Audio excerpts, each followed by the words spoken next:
Dans cette paracha de Vaïgash, où en réalité commence l'exil, premier exil du peuple d'Israël en Égypte, si on analyse les psukim, ils vont peut-être nous aider à comprendre, Be'ezrat Hashem, un peu notre part dans tout cela et un peu ce qui se passe actuellement. Lorsque finalement Yosef se révèle à ses frères, et bien sûr c'est marqué Vayiten et kolo befri, il s'est mis à pleurer bien sûr, et après Vayomer Yosef elechav, il se met à pleurer. Apparemment, pourquoi pleure-t-il maintenant? Pendant des années, il aurait dû pleurer. Qu'est-ce qui a fait que dans cette révélation, qu'est-ce qui provoque ces pleurs? Et la Torah le raconte. La Torah n'est pas, comme je vous le dis régulièrement dans les cours, n'est pas un livre d'histoire, c'est des enseignements. Et là, Vayomer Yosef elechav, Ani Yosef. Yosef, donc, leur dit, c'est moi Yosef, Aod Avichai. Est-ce que mon père est vivant?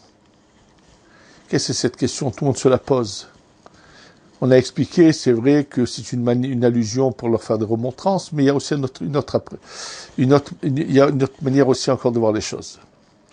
Et là, Velo yachlou echav la'anototo ki nivalu mipanav. Ils n'arrivent pas à parler, ils sont vraiment la bouche ouverte, comme on dit. Et là, il leur dit, Vayomer Yosef elechav, Geshuna elai, approchez-vous de moi. Vaïgashou, il s'approche. Vayomer Yosef, il leur dit, je suis votre frère Yosef. Pourquoi besoin de leur redire? C'est lui. Il vient de leur dire, je suis Yosef. Asher mecharte otim mitzrayma, vous m'avez vendu en Égypte. Alors, il leur fait le reproche apparemment qu'ils l'ont vendu. Et tout de suite après, qu'est-ce qu'il leur dit? Ve'ata. Mais maintenant, al te'atzvu. Ne soyez pas tristes et mélancoliques. Ve'al yichar be'enechem. Et que vous ne vous en voulez pas à vos yeux, qui mechartem oti hena, que vous m'avez vendu ici. Qu'est-ce que cela veut dire? Yosef veut passer la pommade. Ils viennent de leur dire, c'est vous qui m'avez vendu. Ils ont mal agi, ils ont fait une avera. Comment se fait-il que Yosef puisse leur dire, ne prenez ça pas du... Et surtout la suite. Qu'il est mihya chez la hani Elohim lifnechem. C'est pour faire vivre que Dieu m'a envoyé devant vous. Parce qu'il y a déjà 2 ans de famine dans la terre, et il y a encore 5 ans. C'est Dieu qui m'a envoyé, c'est pas vous. Ou la hayot lachem, pour vous faire vivre, l'ifleta, yedola. Et il leur dit, ve'ata, encore une fois, je vous dis maintenant, lo atem shelachtem oti henna. C'est pas vous qui m'avez envoyé ici. Qui a Elohim, c'est Dieu. Vayasimeni le'av imadmi, comme sur la tête de Pharaon, et le hadon lechol beto, Moshe lechol Mitzrayim. Comment peut-on comprendre ces mots de Yosef et que la Torah les marque? Qu'est-ce qu'il leur transmet Yosef à ses frères dans ces paroles-là? Et quel enseignement qui nous concerne à nous? Pour le comprendre, je voudrais d'abord vous en rappeler ce que j'ai eu l'occasion des fois de mentionner dans les cours. Ce que la Gemara dit dans Masechet Baba Metzia.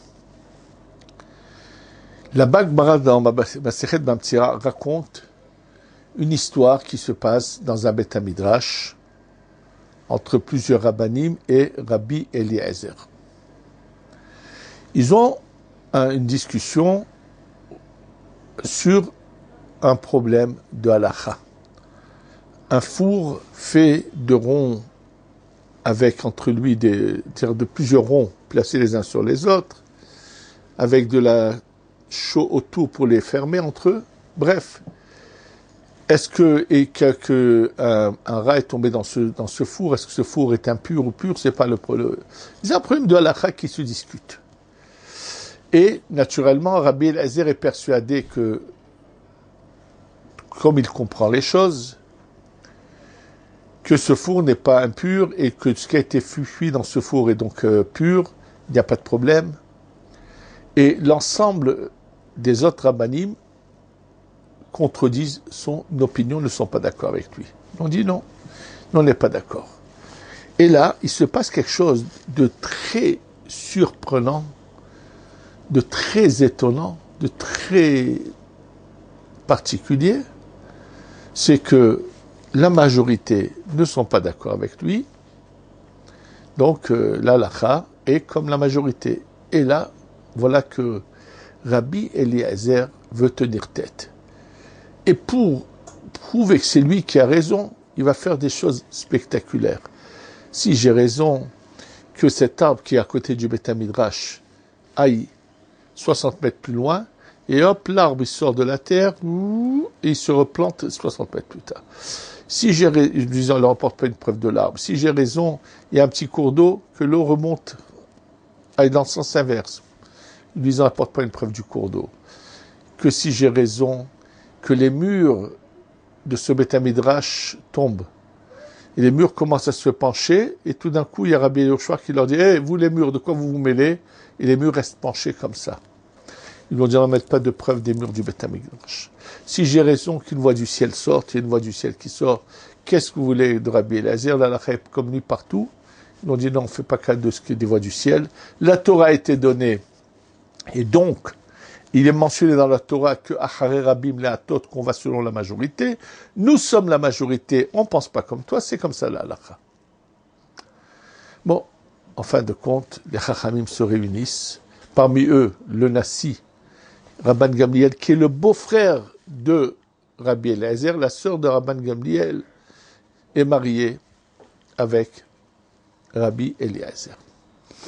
Et là, ils ont décidé qu'il va falloir mettre en quarantaine Rabbi Eliezer jusqu'à la fin de ses jours. Ça veut dire qu'à partir de ce jour-là, il ne pourra plus jamais venir faire une prière avec l'ensemble de la communauté. Il devra toujours être seul, Shabbat, Kippour, Rosh Hashanah, toute l'année, jamais personne n'a le droit de lui parler. Il va être vraiment mis ce qu'on appelle en quarantaine, donc Menadimoto, c'est quelque chose de terrible, ils le font. Pourquoi? Parce que c'est un mauvais exemple que un Rav tienne tête comme ça. La Gemara continue de raconter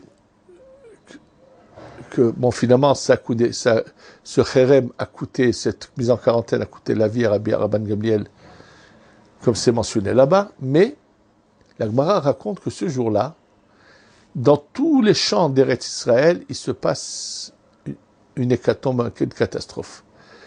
Toutes les moissons, le tiers de tous les champs s'abîment. C'est-à-dire aussi bien dans le blé qui pousse, que dans les arbres, l'huile, les olives. C'est-à-dire que les gens, et même la pâte que les femmes sont en train de préparer du pain, va s'abîmer. C'est-à-dire que tout Eretz Israël va recevoir un coup terrible de perte d'argent. Le Ben Ishraï pose une question toute simple. Il dit, je ne comprends pas. Il y a ici une discussion entre des rabbanim, des illustres rabbanim. Pourquoi faut-il que le peuple paye, subisse de tels dégâts? Et il nous éclaire en nous disant, c'est l'inverse. Comment peut-on imaginer que quelqu'un d'aussi grand que Rabbi Eliezer tienne tête? Comment? Malheureusement, il est dans une génération de bagarreurs. Une génération où les gens sont toujours là à chacun veut avaler l'autre. Et cette attitude négative de l'ensemble du peuple va malheureusement provoquer que la tête du peuple, Rabbi Eliezer, va avoir une attitude qui ne lui convient pas. C'est-à-dire qu'il y a une influence, parce que ce genre du peuple sont comme les enfants de ces rabbanim. Pourquoi c'est Rabbi Eliezer qui a subi cela et pas d'autres rabbanim? Ça, dans un autre cours, j'en avais parlé. Mais, comme l'explique le Ben Ish Chai, c'est eux les responsables de ce qui s'est passé. Et donc, voilà les conséquences. C'est normal qu'eux payent, puis c'est eux qui sont responsables de cela. Il y a un enseignement semblable dans la rencontre de Yaakov avec Rachel que ramène Zecher Tzadik Livracha, Rabbi Miller de Getzet, dans un des livres qu'il a écrit. Et cet enseignement que je vais vous dire, je l'avais entendu d'un grand ami à moi, le Rav Ben Zaken, qui lui vraiment étudie les livres de Rabbi Miller du début jusqu'à la fin, il les connaît et a eu l'occasion de nous mentionner ce passage que j'ai moi-même cherché à voir à l'intérieur et qui est le suivant. Lorsque Yaakov rencontre Rachel, il est dit qu'il se met à pleurer. Et une des raisons pour laquelle il pleure, c'est qu'il voit qu'ils ne vont pas être enterrés dans le même endroit.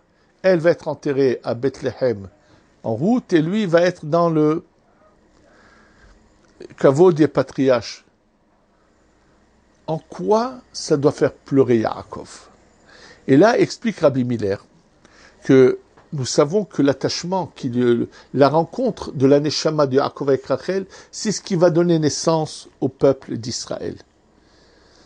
Et lorsque Yaakov voit que Rachel va pas être enterrée avec lui, il comprend que c'est tout simplement, c'est qu'en eux, en puissance, il y a toute la descendance du peuple d'Israël. Et l'agissement de toutes ces Neshamot, pas de tous, mais c'est de Neshamot qui vont sortir d'eux, va malheureusement, dans certaines époques, avoir une attitude négative qui provoque qu'après la mort de Rachel, la séparation de Yaakov et Rachel se passe. Qui provoque cela? Leur descendance. C'est-à-dire que des fois, malheureusement, ce sont les descendants qui sont responsables, ce sont les hommes qui sont les responsables de certains faits qui se sont passés ou qui se passent. Et avec cela, on peut comprendre ce que les Chachamim enseignent dans la Gemara d'Achagiga, lorsque Yosef il leur dit Ani Yosef, et ses frères ne pouvaient pas répondre. Et la Gemara dit malheur à nous pour le jour du jugement, malheur à nous le jour où Dieu nous fait des remontrances. Voilà, les frères de Yosef n'ont pas pu répondre. Qu'est-ce que nous on dira à Dieu? Apparemment, c'est un enseignement. Si eux n'ont pas pu répondre devant un homme, qu'est-ce que nous répondra à Dieu? Mais il y a quelque chose d'autre qui est caché. Et là, c'est ça ce qu'on va découvrir ensemble. C'est qu'en fait, les tribus sont la source de toutes les âmes du peuple d'Israël qui vont sortir jusqu'à sous peu la venue du Mashiach. Donc, en puissance, il y a en eux toutes les neshamot du peuple d'Israël. Et là, Yosef leur dit à ses frères la chose suivante. Sachez que ce n'est pas vous les responsables de ce qui s'est passé. Malheureusement, c'est notre descendance qui a fait qu'il y a entre nous cette tension et ce qui s'est passé. Et d'ailleurs, rappelez-vous ce que je dis dans le cours de la semaine dernière, je pense, ou il y a 2 semaines, c'est ce qu'avait raconté un Rav dans un mariage pour faire rire tout le monde aux États-Unis, que lorsque la table d'honneur était pleine et que le responsable de la soirée lui dit « Mais comment je vais faire? J'ai encore des rabbanim qui doivent venir. » Et il lui dit « Ne te fais pas de soucis, dans 5 minutes tu verras la table vide. » Et qu'est-ce qu'il fait? Il va chez chacun et lui dit « Écoute, ton frère est en route. » Et chacun se sauve. C'est-à-dire que malheureusement, ça illustre le problème du manque d'union. Malheureusement, c'est marqué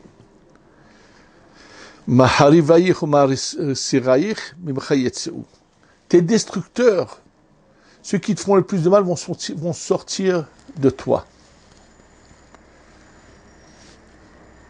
Il existe aujourd'hui, malheureusement, en Eretz Israël, des groupuscules de gens, ils sont une minorité, Baruch Hashem, qui préfèrent les Arabes aux Juifs.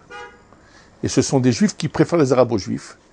Et ils ont formé un organisme qu'ils ont soi-disant appelé où on casse le silence.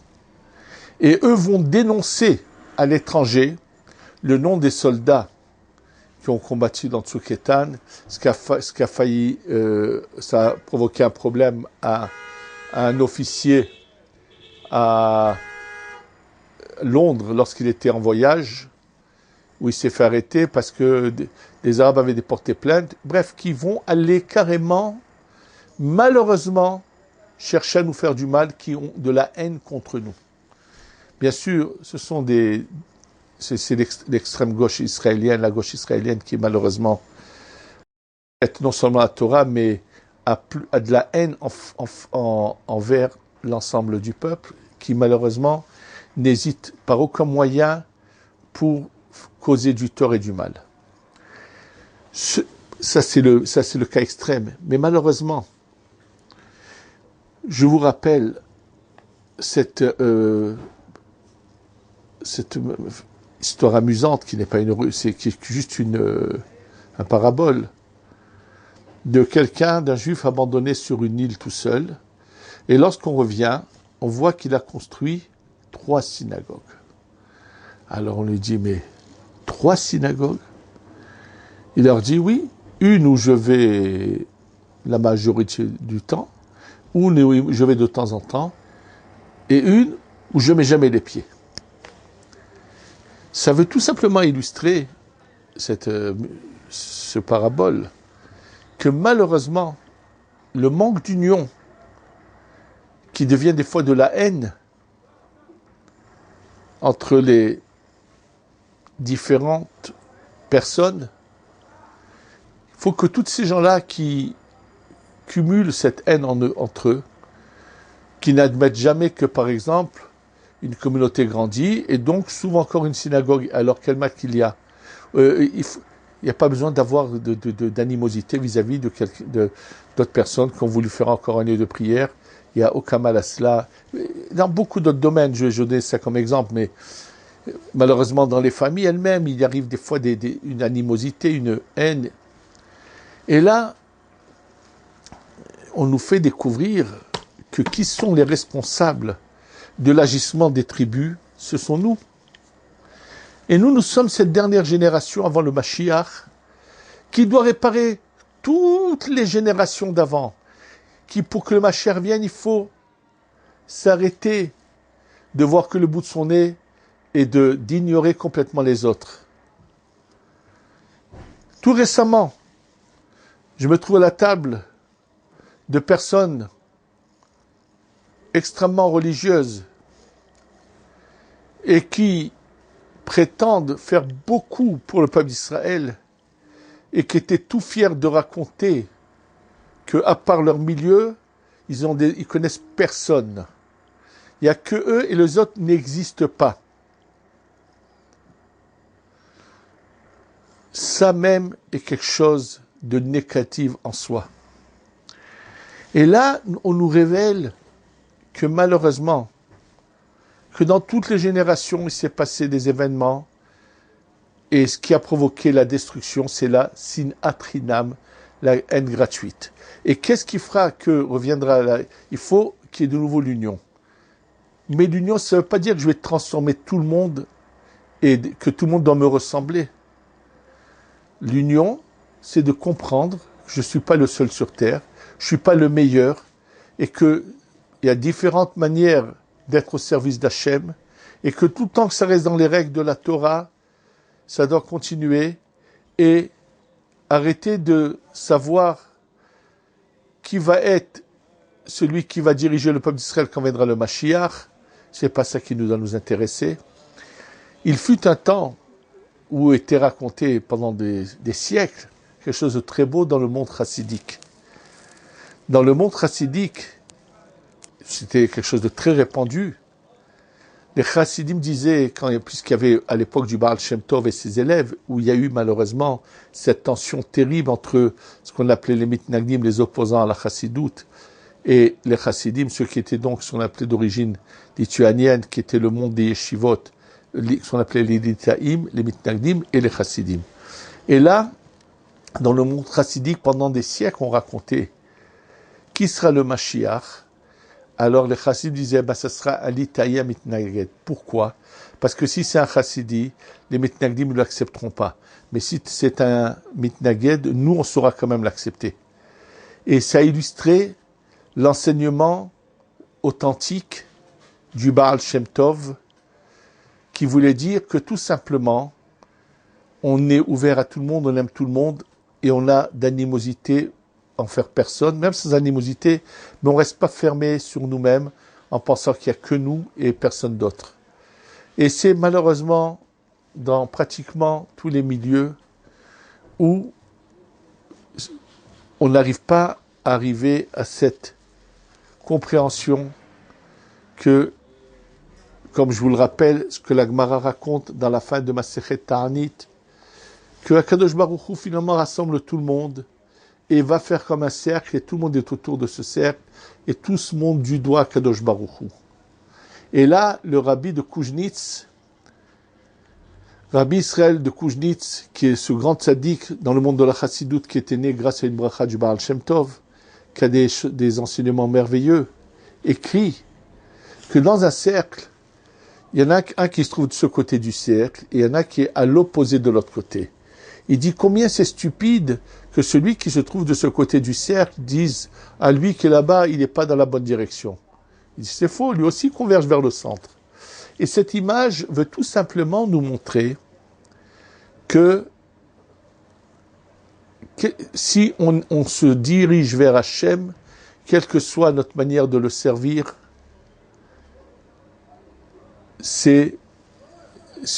sincèrement, c'est le plus important. Personne n'a de passeport particulier pour entrer au Gan Eden. Il faut se rappeler d'une chose, que chacun est jugé et on vérifie tout son cursus. Quel que soit le vêtement qu'il met le Shabbat, quel que soit le sidour qu'il utilisera, et quel que soit le groupe à qui il appartient, si c'est et je le dis en connaissance de cause, quand il y a un match de football, il est devant son écran de télévision et il ratera jamais un match qui passe à la télévision. En quoi le fait qu'il appartienne à tel ou tel mouvement, ça pourra l'aider ou le protéger? Le Bédine là-haut ne lui demanderont pas quoi que ce soit à qui il appartient, il lui dira qu'est-ce que tu es toi, qu'est-ce que tu as fait. Chaque moment de sa vie, qu'est-ce qu'il a fait, comment il l'a fait. Et je voudrais juste vous rappeler qu'un personnage extraordinaire, le Chafetz Chaim, pensons à une chose. Y a-t-il un instant dans la journée où il n'y a pas des gens qui sont en train d'étudier ses livres? D'abord, son enseignement sur le Lashon Hara s'est répandu partout. Et son enseignement sur le Lashon Hara est étudié dans tous les lieux. Son livre, le Mishnah Brura, qu'il a mis 28 ans à rédiger, comme il le raconte lui-même quand ils ont commencé à vendre les premiers volumes, qui ont été les premiers à acheter le Mishnah Brura?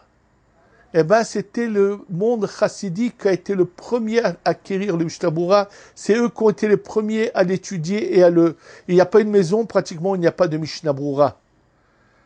Dans l'ensemble du Ham Israël, il y a pratiquement chez tout le monde un Mishnah Brura et qui, à tous les instants où nous parlons, il est étudié.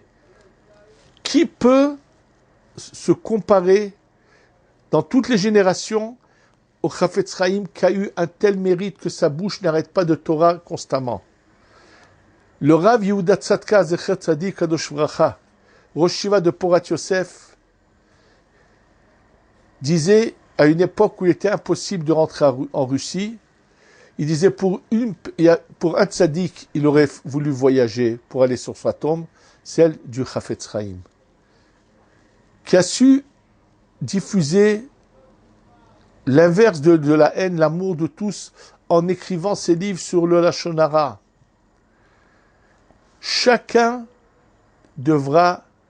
sera jugé par rapport à son action. Et quand il se passe des événements qui touchent notre communauté, qui touchent le peuple juif, on doit tous se poser des questions. Est-ce qu'on n'a pas une part de responsabilité? Qu'il y ait des ennemis qui nous veulent du mal, c'est depuis l'existence du monde. Alachaï Esav sonne Yaakov, c'est une halakha que Esav et Yaakov, qui veulent nous exterminer. Des Hitler, il y en a beaucoup aujourd'hui. Hitler n'est jamais mort, ça veut dire il est mort, mais il y a des remplaçants d'Hitler, ils sont nombreux. Simplement, Hachem les empêche et sur leurs mauvaises intentions, ils seront punis et jugés. Mais Hachem veille sur nous et nous protège. Le problème, c'est que nous retirons chas v'shalom des fois la protection d'Hachem d'envers de certains de nos frères par notre mauvaise action, mauvaise attitude. Et chacun doit prendre son courage de s'examiner, de voir comment se passe sa journée. Est-ce qu'il fait cette fila comme il se doit? Est-ce qu'il ne rate pas le Kriyat Shema le matin en le faisant trop tard et il perd une mitzvah minat Torah? Comment des gens peuvent-ils se lever tard et pas faire le Shema à temps? Il y en a, je pense, qui font une très grande erreur et qui ne savent même pas dans le milieu dans lequel ils vivent. Je peux vous dire que lorsque je suis arrivé d'Alger en France, j'ai passé un mois de vacances à la yeshiva de Brunois, qui était à ce moment-là minuscule, où il n'y avait pratiquement que ces quelques rescapés qui avaient quitté la Russie, et puisque le lieu, la yeshiva de Brunois, était un lieu qui avait été acheté à l'origine, qui était un transit pour les chassidim de la Chassidut Rabat qui étaient en Russie, pour aller aux États-Unis. Et donc certains sont restés là-bas, et il y avait de grandes tzadikim. Sachez que le matin, Shabbat matin, à 6 heures du matin, la plupart étaient déjà debout, étaient déjà allés au mikvé, et avant leur tfila, pendant 2 et 3 heures, ils étudiaient. Il était évident qu'ils avaient lu de bon matin le Shema, et que c'était une préparation à la tfila. Et il y en a, qu'est-ce qu'ils ont retenu de tout cela? Qu'on peut faire la tfila à 10 heures. On peut dormir jusqu'à 9h30 ou 10h moins le quart et se lever faire la tfila à 10h et on rate le Kriyat Shema. C'est complètement faux. Sachez qu'ici à Yerushalayim, dans la vieille ville de Jérusalem, il y a le Bet Knesset du Tzemar Tzedek, de Chassidei Chabad qui sont venus à l'époque du Tzemar Tzedek à Yerushalayim. Et j'ai eu l'occasion d'avoir un voisin il y a 30 ans de cela, qui est né dans la vieille ville de Jérusalem, et qui m'a raconté que son père allait faire la tfila là-bas dans le Bet Knesset du Tzemar Tzedek. Et le Shabbat, la tfila au Bet Knesset du Tzemar Tzedek, il y a, avant l'État d'Israël, quand il y avait la vieille ville, c'était au Netzachama. Au Netzachama se faisait la tfila au Bet Knesset du Tzemar Tzedek, oui. Et j'ai donné l'exemple du schéma ou de choses déformées, mais dans beaucoup d'autres domaines, dans chaque milieu, chacun a pris ce qu'il a voulu et faire des déformations. Et il faut le savoir, que chacun devra rendre compte sur chaque mot, chaque fait qu'il a fait qui ne sont pas selon le chemin de la Torah. Et que personne ne pourra prétendre être protégé par qui que ce soit. Chacun a des comptes à rendre. Et c'est ça cet enseignement qui est mentionné ici dans la Torah. Et c'est pour ça que sur ce pasouk, où les frères de Yosef n'arrivent pas à répondre, que la Gemara apprend « Oilanu miyom adin, oilanu miyom atochecha » Malheur à nous le jour du jugement, malheur à nous le jour de la remontrance. Au départ, les frères de Yosef étaient persuadés qu'ils avaient raison, qu'ils avaient bien agi. Et là, ils n'ont plus rien à dire. Ça veut dire que il y en a beaucoup qui se leurrent, qui se racontent de belles histoires, qui ont de belles philosophies dans la tête, de belles pensées, de belles paroles, mais qui oublient une chose, que là-haut, on leur demandera des comptes sur tout leur agissement.